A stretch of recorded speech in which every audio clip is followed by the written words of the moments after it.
Okay, welcome again. We had a glitch on my part. We were not actually live for that, which is a bummer. I was wondering why there were no comments or views yet. But She was going on the radio live, but she Yes. wasn't being recorded in StreamYard or streamed to oh, Facebook or. okay. So we were on the air. We were on the airwaves. Well, but maybe now that's best. some of us That's a little can. practice for me. Yeah, so you would have heard it through your FM dial in the car, but now you will hear us whether you want to or not on YouTube and Facebook, and we're open to taking your comments. So we'll get back to that one, but why were you scared to sit down is the question I'm wondering. Well, it was. Oops, sorry about that. It was a time right before and actually during a time when I was recording a new CD. I guess what do we call them now? A new album. I guess we can call them albums again. They were always Right. albums, but and I had not finished this song when we were ready. We were going to be recording it the next day, and it was mostly finished, but I had just been having this sort of it wasn't really writer's block. It was just a sense of well, am I ever going to write anything again? Am I ever going to, like, what if I can't write anything decent ever again? What if I never wrote anything decent? So it was kind of a little bit of a mind games thing for myself, not on purpose. But yeah, so that's what that's about. And it's really not something that ever goes away for me. Right. Yeah. I can relate to that. Glad to hear it wasn't like a physical problem. No. You didn't like chairs. No. There Okay. was no preparation H involved. It was all okay. about psychological fear of actually trying to sit down and write something and not having anything happen. Okay. Right. All righty then. So again, we want to open it up to you. This is the Susan Greenbaum Hour here. No relation to Norman Greenbaum. Although he wrote me Really? to ask if I was his daughter. Nice. And I told him he can breathe a sigh of relief that no, he does not have a daughter that he didn't know about. Nor am I someone who just took his name to try to get his money from his one No. hit, which actually has given him a lifetime of he's lived on that song. And I think he was really nice, actually. I've asked you this before, but you're not related to the high school, middle school science teacher. No, Ben Greenbaum. No, that Ben Greenbaum is no relation to me, and I'm no relation to him. But I did have an Uncle Ben, ironically, and who was totally awesome. And yeah, so different two Ben Greenbaums. Wow. Okay. Who would have thunk it? So yeah, that brings that to all that and etc. I'm blathering.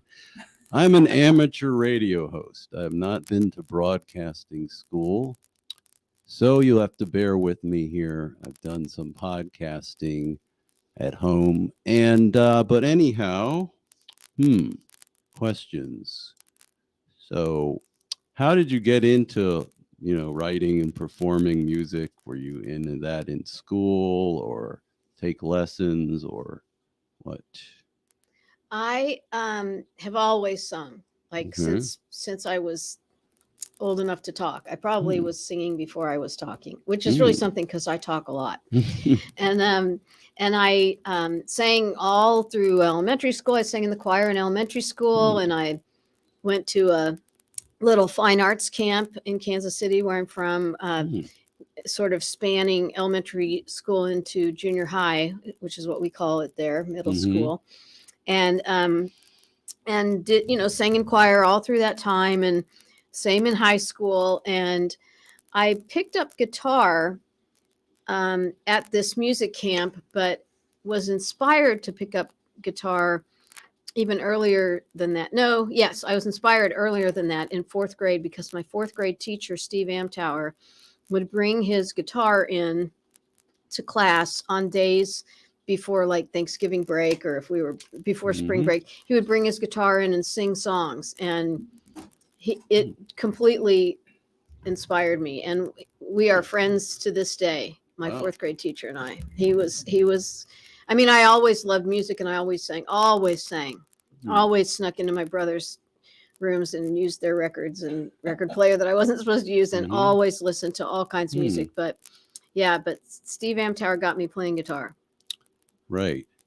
Our listeners may not know what records are. They were this giant plate-like plasticky things made of rubber, and you put them on a turntable, which was connected to a stereo that took up your whole bedroom, maybe. And that's what we did. I was more familiar with cassettes and then CDs, which the CDs skipped more than the LP records, it seems. So, Sometimes, if you Yeah, didn't take care of either right, one, you had a right. problem. right. But so let's see here. You were saying all that, and it's a great who would you say were your influences coming up? Well, I learned Beatles songs from the time I can remember Mhm. anything. Right? And my brothers and my cousins were a lot older than I am, and they were really into the Beatles, and so that was kind of the first sort of one group that really influenced me. But they also listened to a lot of R&B, and so I Hmm. grew up listening to a lot of Motown, and then my parents listened to more traditional sort of standards, Frank Sinatra and Hmm. that sort of thing, and show tunes. My Right, mom right. introduced me to musicals and stuff like that. So um, I listened to everything I could get my hands and ears on because Mhm. I just was mesmerized by all of it. And Right. yeah, even classical. I really liked classical music too, and Right, that was right. good because that's what we sang a lot of in choir once I was Mhm. in junior high. So I've been a sponge for music ever since I can Mhm. remember. I know I can remember at least my first CD Mhm. was Led Zeppelin 4. Ooh, that's a you- cool first Yeah. CD. Yeah, I had records that my cousins gave me or parents but we had, like you're saying, all sorts of music around, a lot of the popular musicals. Mhm. In our case, some of the um, religiously based tribal musicals, one would call it. Really? You know what yeah, Fiddler on the Oh, Roof and all that.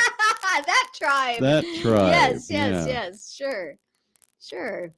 Yeah. So, I saw Fiddler on the Roof in a stage production when I was probably 5 or 6, and hmm. I was singing the songs on the way home, and my parents are like, "How is she doing that?" Right. Because it Right. really made a big impression on me. Right. Yeah. Yeah, it was ingrained in my head Mm-hmm. because my parents were in this local doctors and lawyers play group in Richmond. Cool.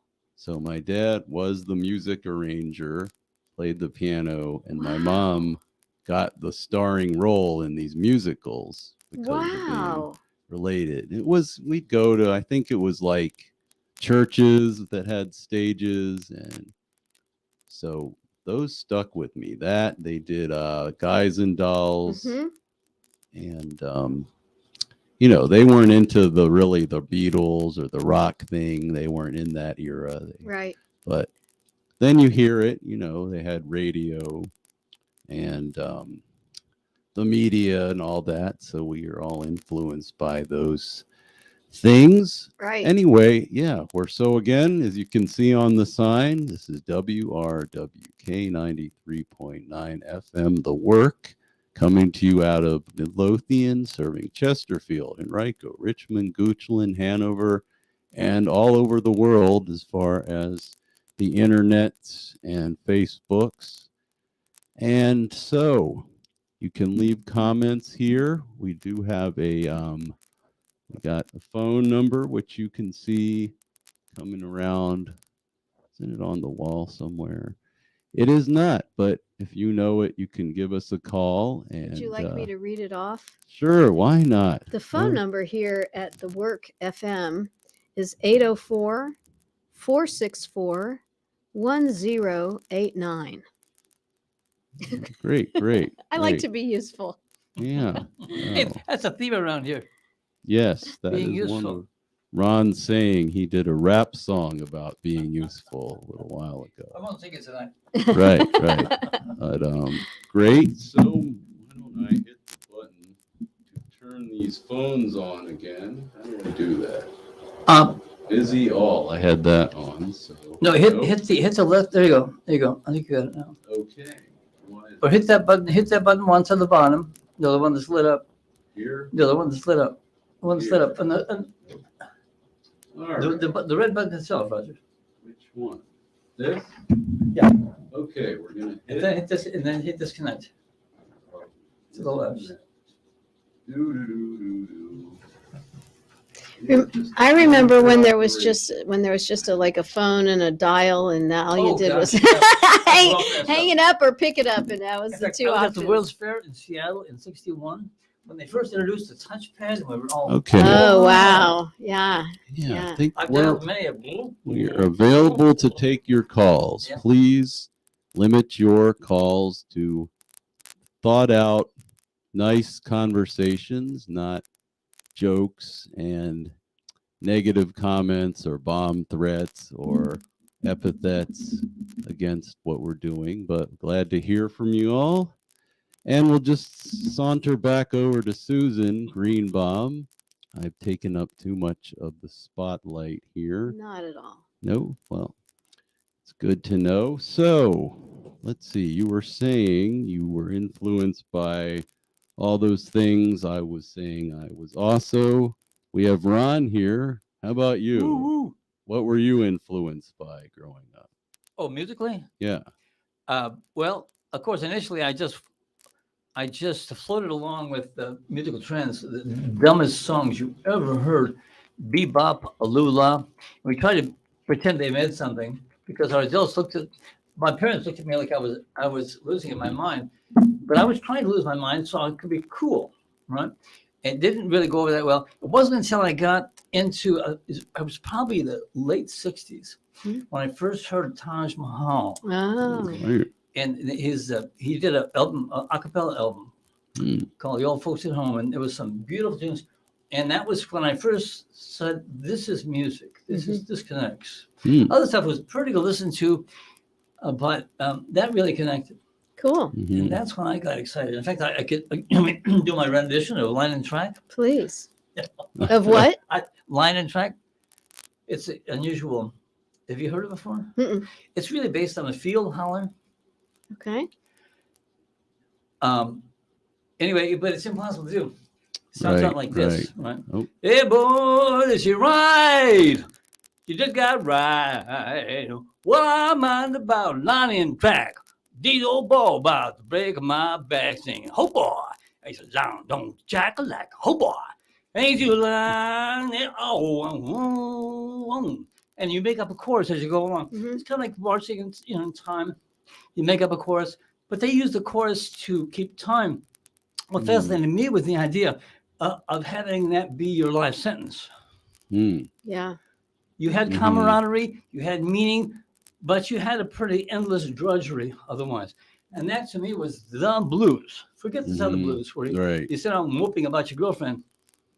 I mean, that was very, very human music. Anyway, sorry for that little. No, that's really interesting. No.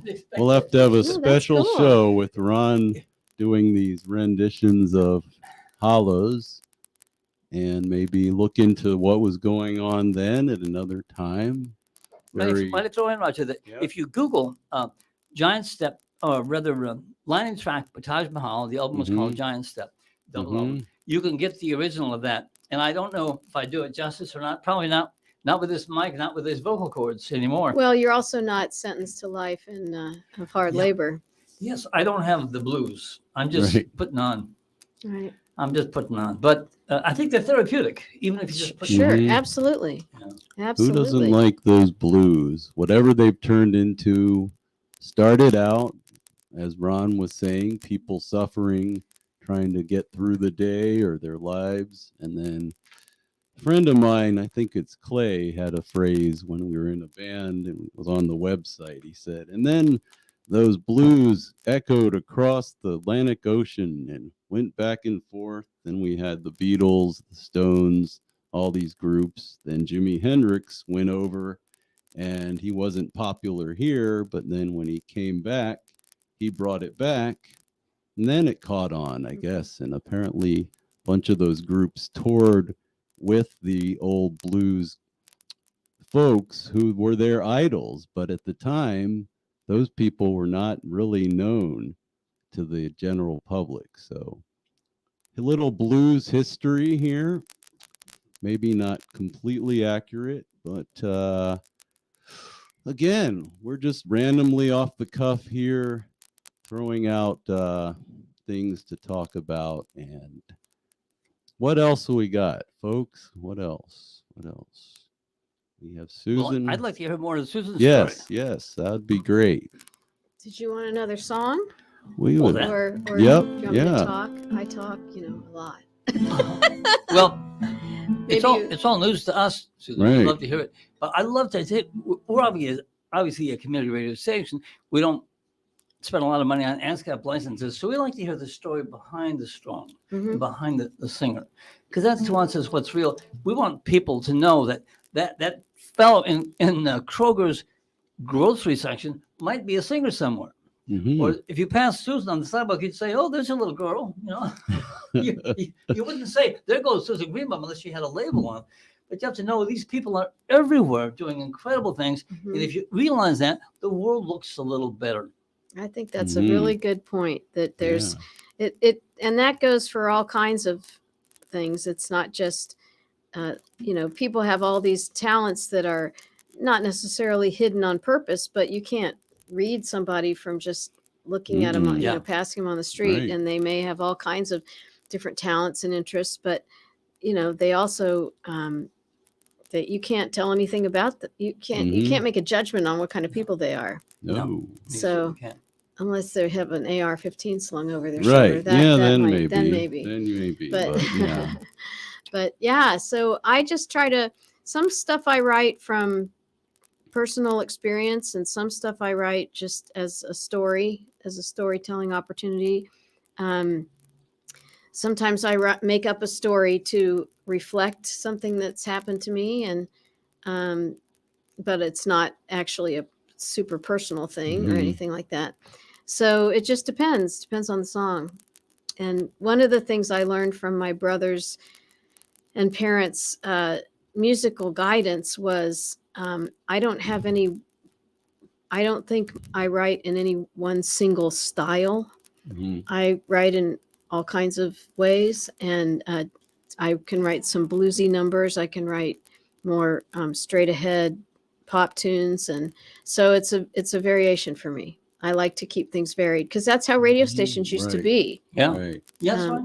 Well, You and, can- and yours still is. Right. That's right. Yeah. Here it still is. That's Yeah. right. Yeah. And so you can appeal to larger audience, Mhm. and maybe what you're getting at is you don't go full on personal and get into private things besides not sitting down, maybe in that sense. Well, but- sometimes I do, but Mhm. it's a variety of topics Mhm. and a variety of musical styles that I write in. Mhm. I try to anyway. Right. Yeah, Mm. I don't want, one of my great fears is that every song I write will sound the same. Right. That's something I really dread. I would never ever Mhm. want to do that. So Mhm. I try to change things up as much as I can. All right. Well, what do you have to play for us here? This is a song called, and it's also in a minor key. Mhm. Coincidentally, this is a song called "Hear No More," Mhm. and it's actually, both of these are from my most recent, and not very recent at all, but most recent recording, which we did in Nashville. But here we go. Nice. Yeah.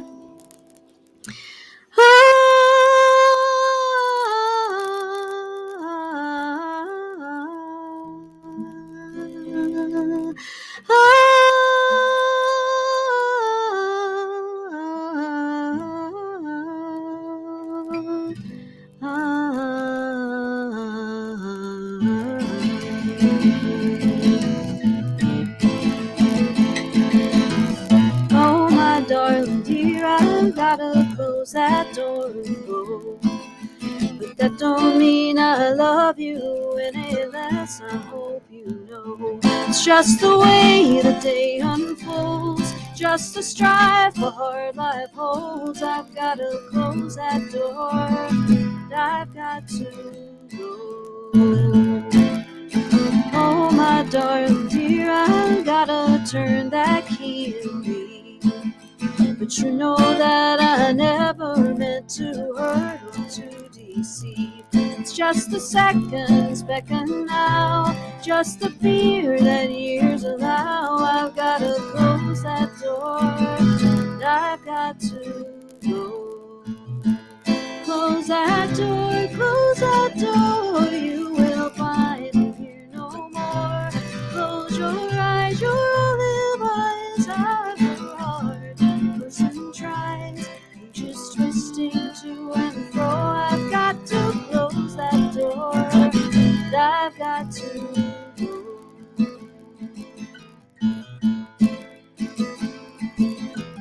Oh, my darling dear, I gotta find the sight unseen, where I shed this city's soot and search for something cool and clean. It's just the brand of standing still, just the magnet of free will. I've gotta close that door, and I've got to go. Close that door, you will find me here no more.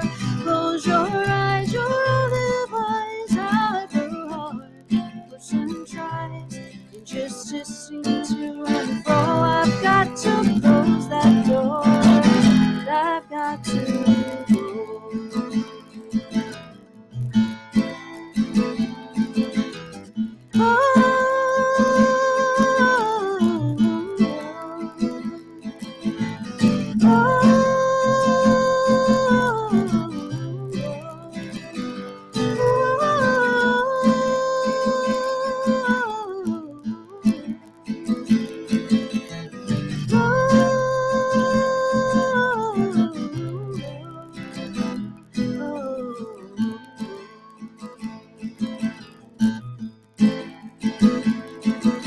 Walk on brick and stone, walk on the path alone. These are our lives, the our lives. It's just that fate awaits my step.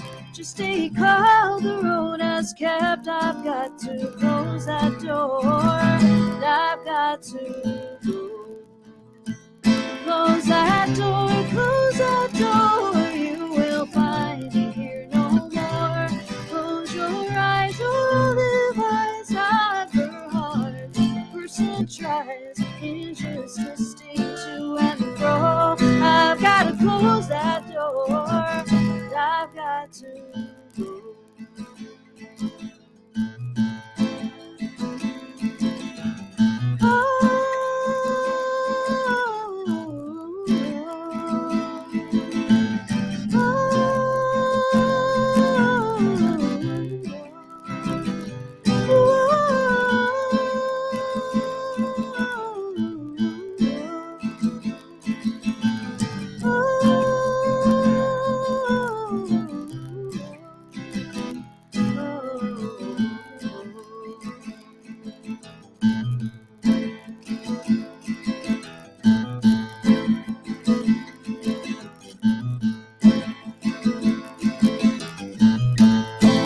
All right. Whoops. Applause button. There we go.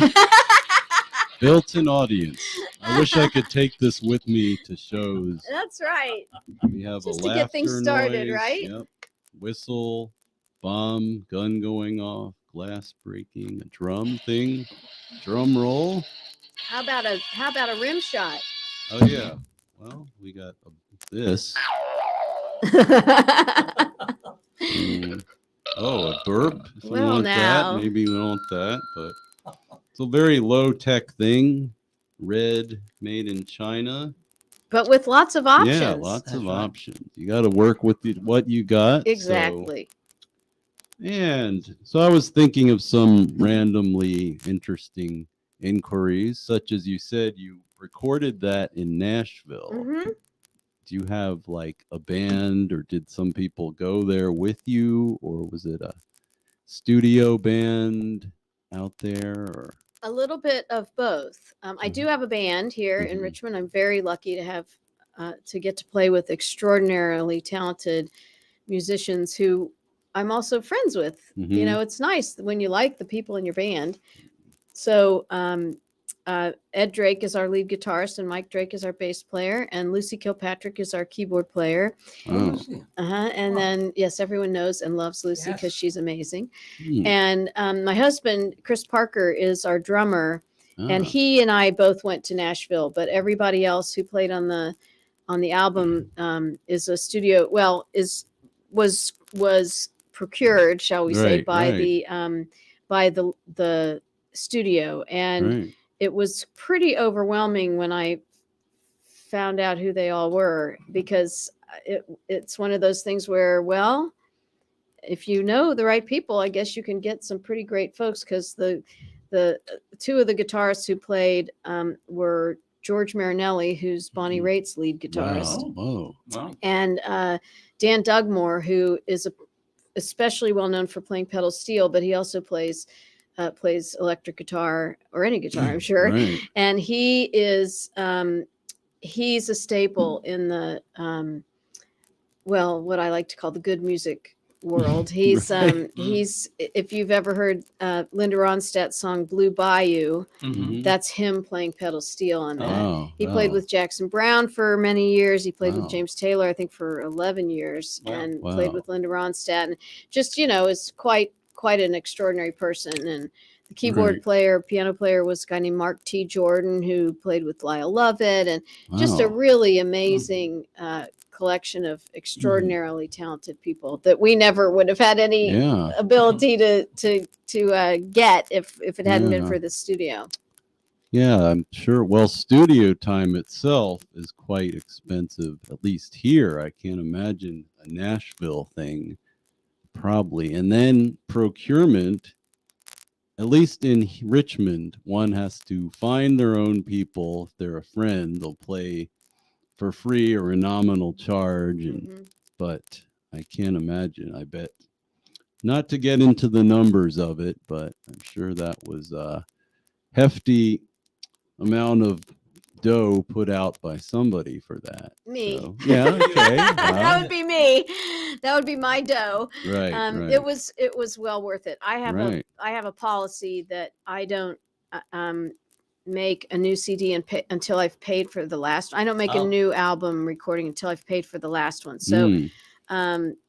Yeah, it was it was worth Mhm. everything Right. that I spent, Right. because these people are extraordinary. And the studio is called Compass Records. Oh. It's a label, and it's Wow. also a studio, and it's a famous studio because if I'm not mistaken, I think that it used to be the studio for either the Highwaymen or what were the guys called who were, it might have been the Highwaymen, who were Mhm. troublemakers in the country world, like Right. Right. Waylon and Willie and Right. the boys, Wow. Yeah. as the song says.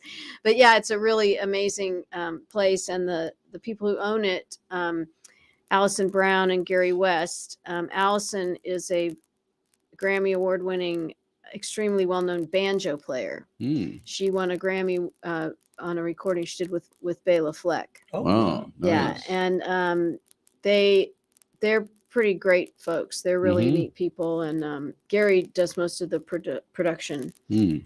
But we had a really good time, especially because we didn't know them and we didn't know Mhm. any of the players, and it wound up just being really a wonderful experience. Mm-hmm. Right. So did they have the songs ahead of time, or were they just that good that they popped in? Oh, this is how that goes. I know this. The answer to that question is yes.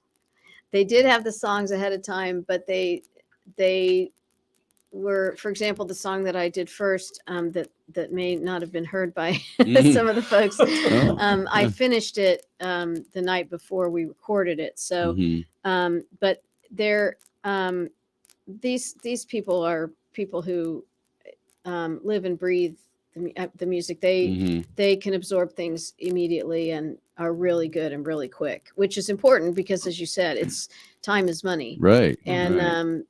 I guess you didn't say exactly that, but it's an expensive proposition. Yeah. And we did have one little situation with, I won't be specific because it doesn't really matter, but there were some people they brought in to do some singing on one of the songs, and they were not quick. Right. And that right. was a little frustrating. Cost you Mhm. time. Well, yeah, and it was not just frustrating for me; it was frustrating for Gary too, as the Mhm. producer, because he thought that they would be able to do something expeditiously, and they were not able to. So, Mm. I mean, it all worked out fine, Right. but Yeah. yeah, but it was pretty. It was a pretty wonderful experience. I hope we'll go. I hope I'll get to go back there. I hope I ever And, write enough songs to yeah. go. I'd like to do another recording. I don't Right. want that to be the Right. last one. No. And how long was that? The sessions, or how long did you do that? Oh, well, we would probably start at around 10. Mhm. And I mean, sometimes we'd go till midnight. It just Wow. depended on what we got done, what we Uh-huh. needed to get done. Yeah, it was really full days. Right. The folks who they brought in were they didn't need they were quick, and they would work sort of during more normal hours, probably Mhm. 12 to 6. But one of the days we were there, it snowed, Oh. Mm. and it doesn't snow very often in Nashville, Right. and they don't know what to do with snow. They know Mm. less what to do with snow than we do here in Richmond. Oh. All right. So it was an adventure. These poor folks had to get home. Yeah. In Mhm. fact, the aforementioned Dan Dugmore had a fair distance to drive, and 3 inches of snow there. They only have 2 snowplows for the whole Three city. inches. No, Wow. well, that's 3 a inches lot. of snow, and it shut down the city. Literally, Wow. literally shut down the city. And Oh, so yeah. I asked him very politely but earnestly to please email me when he got home. Mhm. And Mhm. I promised him, I said, I'm not going to like start emailing you like a Looney Tunes fan. And he wasn't concerned about that, but I just didn't want him to think I was, and Right. he did email me when he got home, which I Yeah. really appreciated because it was terrible Mm. conditions. Mhm. So yeah, Wow.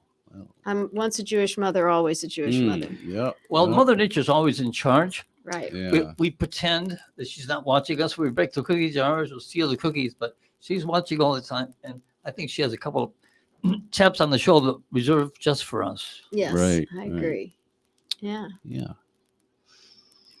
Okay. So- Yeah. I don't know about one thing I get into on these things is, talk about who we all know and what places to play at, and in some cases, open yeah. mics and I'd love to clubs know and- what places to play at because things have changed so much Mhm. over the years that I've been playing, and in wonderful ways too, in some challenging ways, but also in a lot of wonderful ways. But I feel like since the pandemic, I just don't know anything anymore. I Mhm. don't know some of the places to play. I have a couple friends have told me about some places on North Side that I should Right. check in on. But Yeah.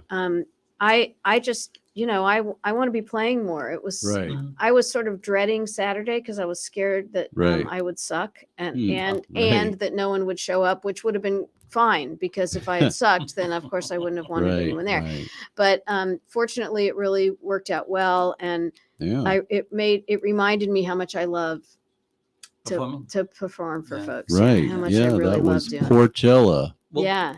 Yeah, that was- I'd never been to that before. I didn't know I thought it was going to be one person's porch, but like all the roads in that area were blocked off. Yeah. Probably I'm at sorry, I least missed it. 100 people for your set. And they had probably, I would say, at least a dozen different porch stages with, I don't know how many, maybe 50 different acts playing. It's once a year. Really? Mhm. 50 guess different it- acts. Yeah, in the spring they Right. started doing it because, of course, no one could. All the clubs were closed and people Right. couldn't get together to hear music, and so this was a safe way of doing it during the pandemic. People would, all around the Bellevue neighborhood, people would play on porches and folks could gather in the street to listen without Mhm. being in any kind of Mhm. danger. Right. Yeah. right. And so it was so well received and such a fun time. And I wasn't there in the early ones because I don't Mhm. live over there. Right. But it we have been to them since, and Mm. it's just such a wonderful vibe in the Mhm. neighborhood, and just with all these Yeah. different acts going on, and it's kind of like a festival, a neighborhood Mhm. festival Yeah. in a lot of ways. And I Wow. was Right. really honored that they let me participate Mhm. because they get a lot of requests, and not every Mhm. they don't have room for everybody who wants to Really? play. Yeah. Yeah. So Wow. it was special. It was really Right. special. Did somebody record it, perchance? There, I don't know that anyone. I mean, I think there were people just using their cell phones to Mm. record stuff. But if you go to the Bellevue neighborhood Facebook page, there are some little snippets of things there. I Mhm. think. Because you could make an album of something like that. It would be fun. Yeah, Yeah. it would. It was, and it's a quite a variety of styles all around the Right. neighborhood. It's really cool. That's a neat area Yeah. anyway. It is. Oh, I Yeah. really love it. Love it over there. Mhm. I didn't know it existed when I first moved here and was buying a house. So Mhm. I wish I had, because it is Yeah. really awesome. It is Yeah. fun. Yeah. Hey, Roger, could you mention a couple of good Yeah. open mic Well, places? as far as that, of course, that's a different thing. But Susan was saying, what happened to our music scene? And what I noticed during the pandemic was, of course, everything for a while shut down. Then they had, you could have half capacity. Mhm. Everyone had to wear That's it. masks, Yeah. sometimes have a proof of a COVID test. But even though that's over, there's still some people and institutions that are being careful, which makes sense. Yeah. So a lot of these places open their outdoor venues, Yes. like Brambley Park, the breweries, Hardywood, to name a few, and Mainline Brewery. Mhm. I don't think that was there either. That just popped up. They have a nice big outdoor stages at these places with full professionally done sound systems, and I went to some of those. Even they had an open mic at Mainline last summer, and I got up there, and that was like the most people I've ever played for. Now, take Cool. it they weren't all listening to me, but I was still like in awe. They all like, heard you. Yeah. Even, yeah, they're looking at their phones, or in that case, practicing in the background, tuning their guitars, or thinking about their own sets and what are they going to play and how big. That's a huge stage. And so that's still, but these places have really blossomed, if you will. Of course, the summer and spring better, like they do have indoor places now where one can play, but there's always been a big open mic scene. I figured that out several years ago when I stopped playing in the band I was in. I didn't know where to go. So currently, to name a few, it is Tuesday night. Tonight there is Poe's Pub every first Tuesday. Three Notch in near the Boulevard and Broad, and there's Banditos is a full band setup. Let's see, Wednesdays now they have Bryan Park Bar and Grill. They just reopened that Okay. and got renovated, new owners. And Thursday they now have one at Daddy-O's, and they've got one in kind of Brandermill-ish South Side area. Ooh, that's a called hike. That's a yeah, long drive, yeah. yeah, it's more of an acoustic thing. And yeah, Mondays you've got Rare Old Times, Oh, is and that an yeah, open mic at Rare that Old is Times still on yeah, Mondays? That's Just Mondays. that nice. has been a long time. I used It to been attracts play- some there. good people. Yeah, Yeah. I used to play there a long time ago, every Right. Wednesday night. Wow. Uh-huh. Long time ago. So you all can look up. There's a few sites on Facebook like Open Mic RVA and Ask Around events and all that. But there, there's a community that people maybe don't know about, of people that either they're retired or coming back to music or not into the band scene, and they have the chance to play in front of audiences, meet other musicians. And we've had, I guess, all the other guests that were on musically, they knew about the open mics and just wanted to help promote them Mm-hmm. and support this culture. I guess it is, you've Sure. got your band culture and you've got the open mic culture. And sometimes sometimes the people at the open mics create bands because of right, people they met there, and so they merge into one. right, or a band or a duo can go to an open mic and impress them and they'll get offered a gig. Mm-hmm. So Yeah. all part They're of the auditioning, whole, right? yeah, yep, that has happened at places for a lot of people, even myself. That happened once in a while. I get recognition and credit, but doesn't matter.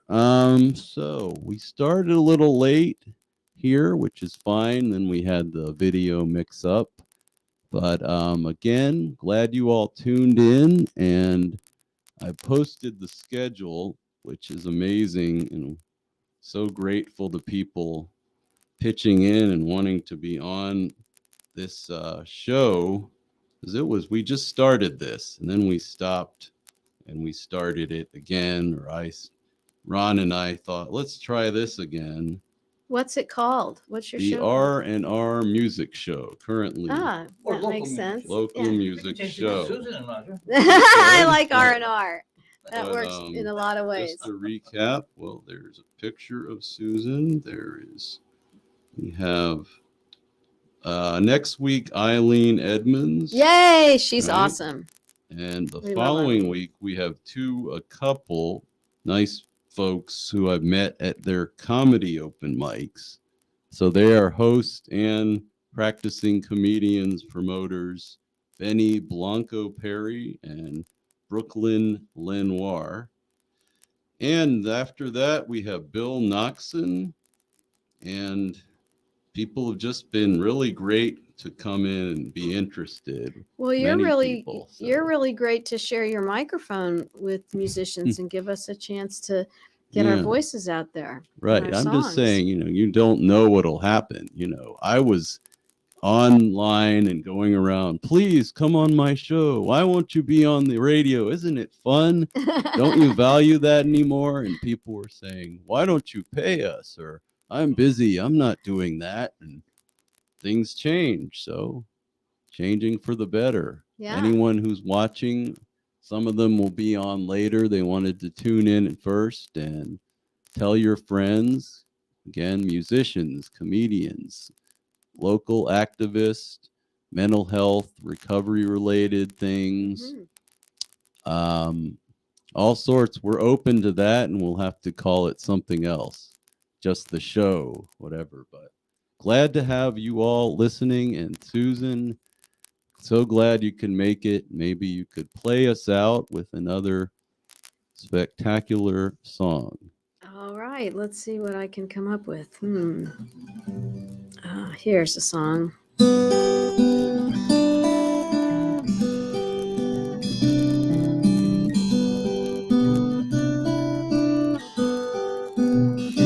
Oh, Virginia, my home and my heart, where the rays of our brightest days start.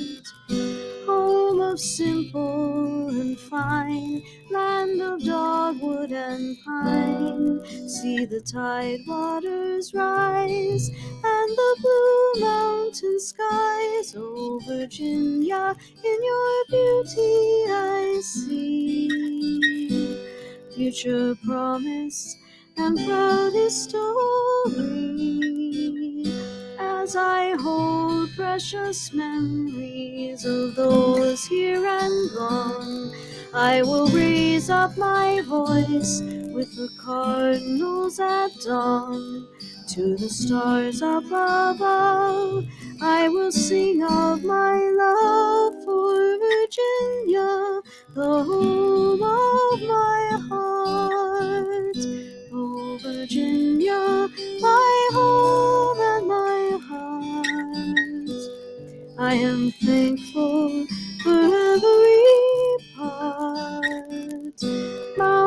Mountain high, valley low, wooded path, river flow, and the great days ahead, born of days long ago. Oh, Virginia, my heart and my home. Every sunset, a heavenly poem. May I wade in your rivers and sail on your bay. May I wander your mountains and valleys each day. To your wide rolling farms I will open my arms. Oh, Virginia, the home of my heart. Woo woo. Ooh, That was beautiful. yes. Thank you. I heard that maybe was that being in the running for the Virginia state song. Is It that what I was, heard? and I, as far as I'm concerned, it still is. Right, And I'm right. not giving up, but Right, yes, right. it was. Thank you Okay, for knowing great. Yeah, I saw that somewhere. But again, glad to have you all. Susan, of course, Rockin' Ron over here, Woo-hoo. and myself. Glad to have you all tuning in, and we'll be back. Well, we have a shows Thursday also that Three Ron shows. does. Three Thursday, 3 shows. Yeah. And yeah, so then we'll be back on Tuesday And with remind them, more. Roger, that we can always use a couple bucks here and there.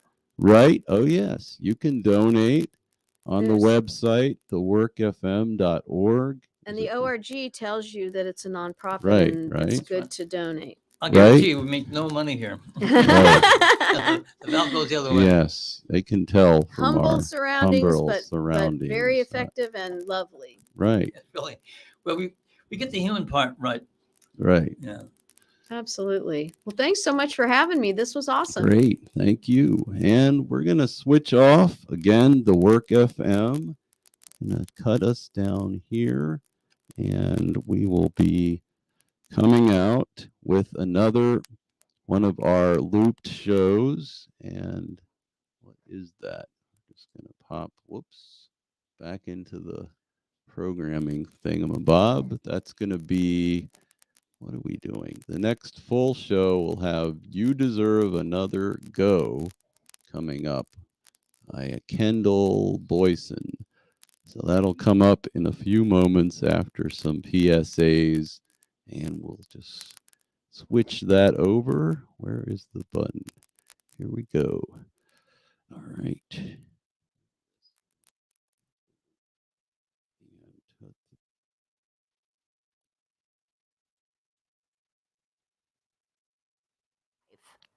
If you ask most people what's currently holding them back,